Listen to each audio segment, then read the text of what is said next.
Ewo ndị be anyị, ihe anyị ga-amụ tata bụ isi na ahịrịokwu ajụ ajụjụ.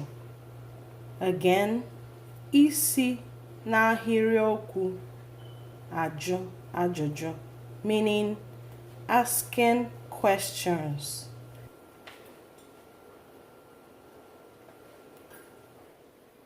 Or turning statements into questions. I'm going to do it as if two people are talking, me and somebody else. I make a statement, the person asks the question, or the person makes a statement and I ask the question. Abum Chineye Chuka Ipere. Like, comment, share and subscribe to this video. Thank you.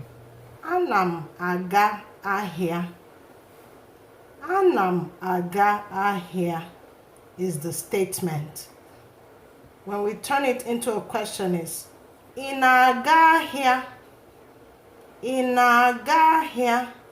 That's the question. The other one is Ona agboso. Ona agboso. The question is Ona agboso. I'd like you to notice the tones, the differences in the tone and the person. So whether it's I, he, she, it, and so on. Let us do this again with tone mark. High, low, low, high, high, mid. Anam aga ahia.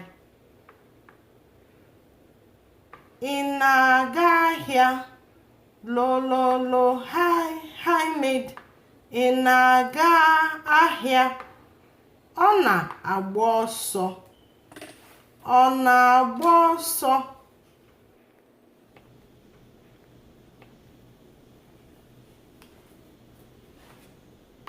Ị na-achị ọchị.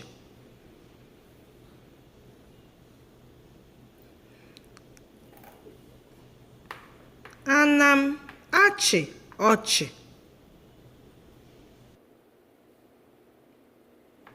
Unu ma be m.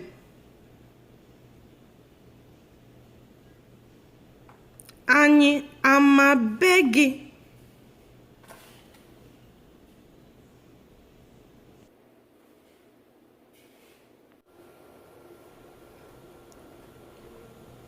Ana m aga ahịa. Ana m aga ahịa. Ana m aga ahịa.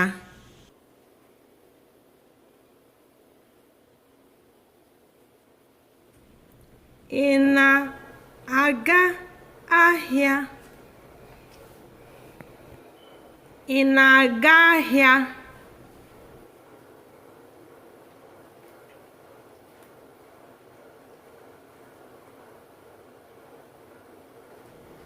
Ọ na-agba ọsọ. Ọ na-agba ọsọ. Ọ na-agba ọsọ. Ọ na-agba ọsọ.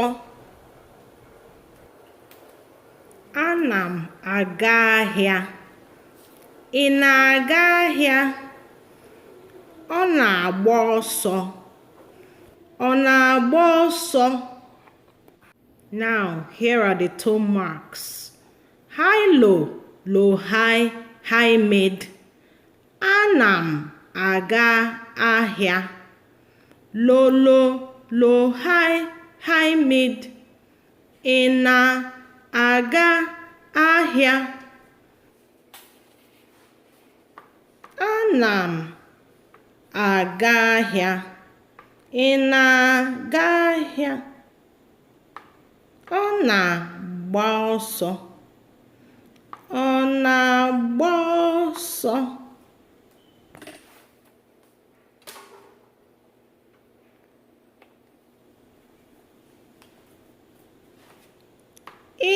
na-achị ọchị.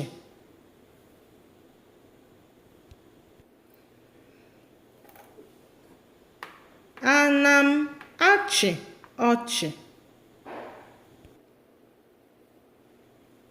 Unu ma be m. Anyị ama be gị?